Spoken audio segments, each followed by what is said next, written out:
मैं डॉक्टर अमित भटनागर पंतनगर कृषि विश्वविद्यालय में प्रोफेसर के पद पर कार्यरत हूं और अपने इस चैनल के माध्यम से मैं ये प्रयास कर रहा हूं कि किसानों तक सही जानकारी पहुंचे, वैज्ञानिक कारण भी वो जाने कि फसलों में हमें कैसे उत्पादन लेना चाहिए ताकि हमें ज़्यादा से ज़्यादा लाभ मिल सके। तो हमको विज्ञान की जानकारी होना भी बहुत जरूरी है ताकि हम जो भी अपने खेत में प्रयोग कर रहे हैं, खाद प्रयोग कर रहे हैं या खरपतवारनाशी प्रयोग कर रहे हैं, बीज प्रयोग कर रहे हैं, पानी प्रयोग कर रहे हैं, वो सही ढंग से उसका प्रयोग हो और हमारा उत्पादन बढ़े। तो इसी क्रम में मैंने अपने इस चैनल में एक प्ले लिस्ट बनाई है कृषि किसान, जिसमें मैं हिंदी में चर्चा करता हूं और बाकी दूसरी प्ले लिस्ट में बहुत लेक्चर्स हैं जिनको स्टूडेंट्स देख सकते हैं, लेकिन किसान भाइयों के लिए मेरी अलग से प्ले लिस्ट है कृषि किसान, जिसमें मेरी हिंदी में ही चर्चा है।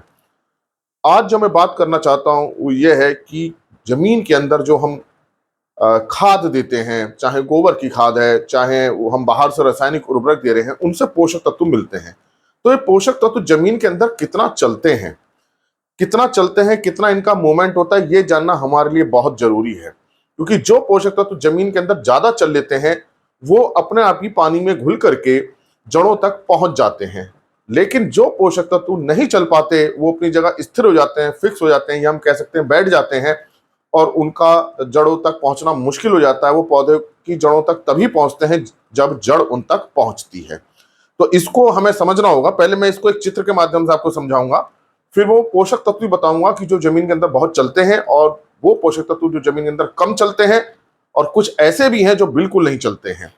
तो हम इसको इस चित्र से ऐसे समझें कि मान लीजिए ये हमारे फसल का पौधे हैं और ये हमारी जड़ है, और ये जड़ हमारी 10 सेंटीमीटर तक गहरी जा सकती है, 15 सेंटीमीटर तक गहरी जा सकती है। ये जड़ है, इस तरह की हमने जड़ मान ली। अब हम जो है खाद दे रहे हैं, और खाद जो है कुछ खाद तो इस जड़ क्षेत्र में है मान लीजिए, और कुछ यहां है, दूर भी पड़ी है, और मान लीजिए कुछ खाद यहां पड़ी है, ऊपर भी है। ये जमीन है ये, और ये खाद ऊपर भी पड़ी है, हमने ऊपर डाली है, जमीन के अंदर भी डाली है। जो नीले वाले हैं ये मान लीजिए खाद है या हमारा उर्वरक है। अब देखिए, अगर ये तत्व चलता होगा जमीन के अंदर, अगर इस पे चलने की क्षमता होगी, तो ये पानी के साथ घुल करके चल करके पानी से घुल के यहां तक पहुंच जाएगा। चाहे यहां पड़ा हो, चाहे यहां हो, चाहे यहां हो, नीचे भी हो, तो भी अगर क्योंकि पानी नीचे से भी ऊपर चलता है छेदों से, तो ये भी घुल के जड़ तक पहुंच जाएगा। तो ऐसा तत्व जो पानी के अंदर चलता है, जो जमीन के अंदर चलता है, वो जड़ तक पहुंच जाएगा। अब मान लीजिए यहां पड़ा हुआ पानी के साथ घुल के नीचे तक आ जाएगा, यहां तक आ जाएगा। नीचे है, इधर है, तो भी पानी के साथ घुल के आ जाएगा। पानी अगर इधर से चलेगा तो भी जड़ में आ जाएगा, पानी इधर से चलेगा तो भी चलेगा। मतलब जिस तरह को पानी चलेगा वो जड़ तक पहुंच जाएगा, वो हमने भले ही थोड़ा जड़ से दूरी क्यों ना हो। तो ये ऐसे तत्व जो जमीन के अंदर चलते हैं वो जड़ में पहुंच जाते हैं, और अगर बहुत ज्यादा पानी हो गया तो वो नीचे तक चले जाते हैं, और इतना नीचे चले जाते हैं कि जो हमारा ग्राउंड वाटर है, जो जल का स्तर है, वहां तक पहुंच जाते हैं। तो ऐसा भी नहीं है कि हमको इन तत्वों देने का बहुत सारा पानी देना है, नहीं तो ये नीचे चले जाएंगे बहुत। हाँ, उनको ऊपर दे सकते हैं, और पानी हम देंगे, सिंचाई देंगे तो सिंचाई के साथ नीचे आ जाएंगे। तो ये इनमें गतिशीलता ज्यादा है। तो जो ऐसे तत्व हैं जिनकी गतिशीलता ज्यादा है, या जिनमें गति है, या घूमते हैं, ये इनमें है नाइट्रोजन।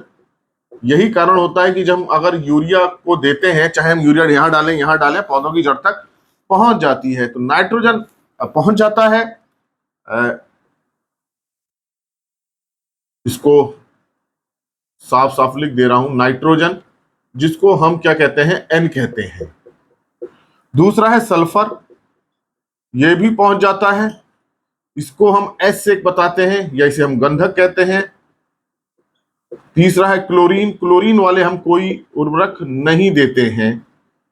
और बोरोन है, बोरोन भी घूमता है, लेकिन जो खास तौर से ये नाइट्रोजन, सल्फर और क्लोरीन, ये पानी में बहुत घूमते हैं, और हम कहीं भी डालें, इसको आसपास डालें मतलब, तो ये पानी जड़ तक पहुंच जाएंगे। तो ये तो हुए जो जमीन के अंदर घूमते हैं तत्व। तो जैसे यूरिया है, तो यूरिया तो पानी में घुल जाएगी, नाइट्रोजन के साथ ये पहुंच जाएगी। जैसे उसी तरह से मान लीजिए अमोनियम सल्फेट है, ये भी पहुंच जाएगा। जिंक सल्फेट है, तो जिंक सल्फेट में जो सल्फेट अलग होगा तो सल्फर पहुंच जाएगा। असल में सल्फर जो है सल्फेट से मिलती है, तो पहुंच जाएगा। लेकिन कुछ में गति नहीं है जो स्थिर हो जाते हैं, जो बिल्कुल स्थिर हैं, जहां हम डालेंगे वहीं पड़े रहेंगे। मान लीजिए ये अब स्थिर वाला तत्व है, तो ये यहीं रहेगा, ज्यादा नहीं घूमेगा। 1 मिलीमीटर, 2 मिलीमीटर, 3 मिलीमीटर, ज्यादा से ज्यादा 5 मिलीमीटर चलेगा, 5-6 मिलीमीटर, मतलब 1 सेंटीमीटर भी नहीं चल पाते हैं। इसको ना जहां हमने डाला है वहीं ये पड़े रहेंगे। तो ऐसे तत्व की जो उपलब्धता है पौधों तक कम हो जाती है। तो अब जब जड़ें यहां तक पहुंचेंगी, मान लीजिए जड़ें यहां तक आएगी, जड़ें यहां तक पहुंचेंगी, जब और जड़ें निकालेंगे तब ये तत्व इसको उपलब्ध होगा। तो इसका मतलब कि ऐसे तत्व जो बिल्कुल स्थिर हो जाते हैं वो हमको कहां डालने चाहिए, जहां उसकी जड़ होती है, जहां बीज होता है वहीं डालना हमें पड़ेगा। अगर मान लीजिए हमने यहां डाल लिया तो अब जड़ हो सकता है यहां तक ना पहुंचे, इतनी लंबी जड़ ना हो, तो जड़ के आसपास डालना पड़ेगा, जहां संभावना है जड़ पहुंच सकती है। तो हम क्या करते हैं, बिल्कुल जड़ वाले क्षेत्र के आसपास ही डालते हैं ताकि वो तत्व वहां तक पहुंचे।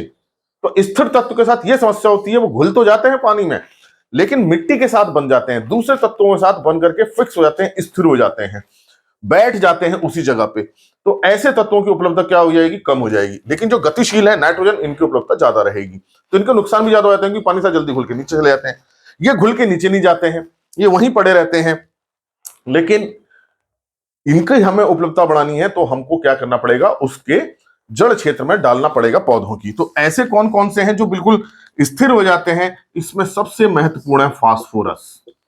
इसी कारण से फास्फोरस वाली जितनी भी खाद हैं, जैसे एसएसपी है या डीएपी है या दूसरी कोई खाद है, एनपीके खाद है, उसको हमको कहां डालना पड़ेगा, उसकी जड़ क्षेत्र में ही डालना पड़ेगा। अब देखिए एनपीके में नाइट्रोजन भी है, फास्फोरस भी है। तो नाइट्रोजन तो आप जहां डालेंगे मिल जाएगी घुल करके, लेकिन फास्फोरस मान लीजिए एनपीके खाद हमने यहां डाली, इधर डाल दी, तो पानी में घुल के पहुंच जाएगी, लेकिन फास्फोरस नहीं पहुंच पाएगा। तो जिनमें भी फास्फोरस है उसको जड़ में डालना पड़ेगा। डाई अमोनियम फास्फेट है, हमें जड़ वाले क्षेत्र में डालना पड़ेगा, क्योंकि डाई अमोनियम फास्फेट से अमोनियम तो मिल जाएगा लेकिन घुल के पहुंचेगा, लेकिन फास्फोरस नहीं पहुंच पाएगा। इसलिए फास्फोरस वाली खाद को तो आपको जड़ क्षेत्र में ही डालना है। और कौन सा है, दूसरा है जिंक। जिंक भी नहीं चल पाता है, अपनी जगह पे फिक्स रहता है, इस कारण से ये इनकी स्थिरता ज्यादा है, उनको हमको जड़ क्षेत्र में डालना पड़ता है। तो एक तो वो हो गए जो बहुत गतिशील हैं, पहुंच जाते हैं जड़ तक। दूसरे वो है कि जड़ को वहां तक पहुंचना पड़ता है। मान लीजिए जिंक है तो इतने पानी से घुल के फिक्स हो जाएगा, जमीन में जहां डालेंगे फिक्स हो जाएगा। अब ये याला जिंक इसको तब मिलेगा तो जड़ यहां तक पहुंचे, और या तब मिलेगा हम इसको डालें ही जड़ के पास, तब मिलेगा। तो अब मेरी बात आपको समझ में आ रही होगी कि जो गतिशील उर्वरक जो तत्व है, और ऐसे उर्वरक को हम अगर थोड़ा दूर भी डाल देते हैं तो मिल जाता है, ऊपर भी डाल देंगे तो मिल जाएगा। अब जिंक सल्फेट को ऊपर डालेंगे तो सल्फर तो चला जाएगा, जिंक ऊपर ही रह जाएगा। हम डाइअमोनियम फास्फेट को ऊपर डाल देंगे, यहां डाल देंगे तो नाइट्रोजन तो चली जाएगी, फास्फोरस वहीं रह जाएगा। तो ऐसे खाद में जिसमें दोनों तत्व हैं, गतिशील भी हैं स्थिर भी हैं, तो उसको जड़ में ही डालना पड़ेगा हमको, तभी उसकी उपलब्धता बढ़ेगी। तो ये पहले मैंने से बताया जो जिनमें गति है, दूसरे वो है जो स्थिर है, तीसरा जिनमें कम गति है, मतलब चलते तो हैं लेकिन उन बहुत ज्यादा नहीं चलते, इतने नहीं चलते इतना नाइट्रोजन चल रही है, सल्फर चल रही है। इसमें जो है वो है पोटेशियम, बहुत महत्वपूर्ण है पोटेशियम। और बाकी जितने तत्व हैं, मान लीजिए कैल्शियम है, मैग्नीशियम है, ये सारे जो हैं इनकी गति क्या होती है, कम होती है। तो हमको स्थिर वाला पता चल गया फास्फोरस जिंक है, गति वाले पता चल गया नाइट्रोजन सल्फर क्लोरीन है, और मैग्नीज भी है, यहां मैग्नीज भी है, गति मैग्नीज में भी होती है, थोड़ी चल जाता है मैग्नीज भी। लेकिन और बाकी जो बचे सब क्या है, कम गति वाले हैं, चाहे वो कॉपर है, चाहे वो आयरन है, चाहे पोटेशियम है, कैल्शियम है, वो जितने तत्व बचे वो सब उनकी गति क्या है, कम है। तो अगर पोषक तत्व की गति हमको पता है और वो हमको खाद पता है तो हमको पता चल जाएगा खाद कैसे डालनी है। तो खाद कोशिश यही करें कि हम जड़ क्षेत्र में ही डालें, जहां हमने बीज बोया उसके पास ही डालें, ताकि जैसी जड़ निकले वहां तक पहुंच जाए। और अगर फसल बड़ी हो गई और हमें ऊपर से खाद डालनी है तो ऐसी खाद बिल्कुल ना डालें, ऐसे उर्वरक बिल्कुल ना डालें जिनमें स्थिर होते हैं या कम गति होती है। क्योंकि कहां रहेंगे, कम गति है तो चलेंगे लेकिन बहुत ज्यादा नहीं चल पाएंगे, तो स्थिर तो नहीं होते लेकिन ये बहुत ज्यादा भी नहीं चल पाते। जैसे नाइट्रोजन है, नाइट्रोजन का जो अमोनियम है वो उसकी गति कम होती है, लेकिन नाइट्रेट जो होता है उसकी गति ज्यादा होती है। तो लेकिन हाँ, टोटल हम ये मान सकते हैं नाइट्रोजन गति अच्छी होती है और घुल के पानी तक पहुंच जाती है। तो ऐसे उर्वरक जिनकी गति कम है या स्थिर हो जाते हैं, कभी भी जमीन के ऊपर ना दें, उनको आपको बुआई के समय ही देना है, बीज के पास देना है। तो और अगर नाइट्रोजन वाला है, नाइट्रोजन सल्फर वाला है, तो आप ऊपर दे सकते हैं। अब समस्या जिंक सल्फेट की आ सकती है, तो जिंक सल्फेट में जिंक ऊपर आ जाएगा, सल्फर नीचे आ जाएगा, तो हम क्यों दें ऊपर, नीचे ही दें। यूरिया है, यूरिया में केवल नाइट्रोजन है, सब नीचे आ जाएगी।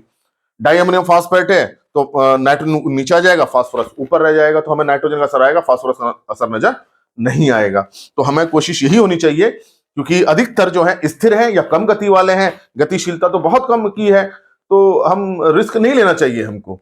तो हमको जो रासायनिक उर्वरक है उनको शुरू में ही जड़ में डालना चाहिए, और जब फसल बड़ी हो जाती है तो फिर हम यूरिया का ही प्रयोग करते हैं, टॉप ड्रेसिंग में, साइड ड्रेसिंग में, ऊपर से डालने में, छिड़कने में, वो नीचे पहुंच जाती है। और दूसरी खाद जिसमें स्थिर वाला तत्व है या जिसकी गतिशीलता कम है, वो ऊपर डालेंगे तो आपको उतना लाभ नहीं मिलेगा। इसलिए हमको पोषक तत्वों की गति जानना बहुत जरूरी है, कि वो स्थिर है, कम गति है या ज्यादा गति है।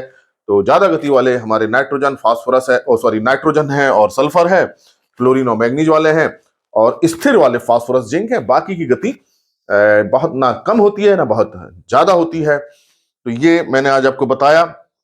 फास्फोरस और जिंक को आप याद रखिए, ये बिल्कुल फिक्स हो जाते हैं, वहीं बैठ जाते हैं। इसलिए ऐसी फास्फोरस और जिंक वाली खाद तो हमको जड़ में ही डालनी चाहिए। हो सकता है ये बात मेरी आपको समझ में ना आई हो, आप फिर से इस वीडियो को देखें और मेरी बात को समझने की कोशिश करें। ब्रीफ में, सारांश में मैं यही कहूंगा कि फास्फोरस और जिंक और दूसरे तत्व वाली खाद को, जो भी खाद है, आप बुआई के समय ही जड़ क्षेत्र में दीजिए।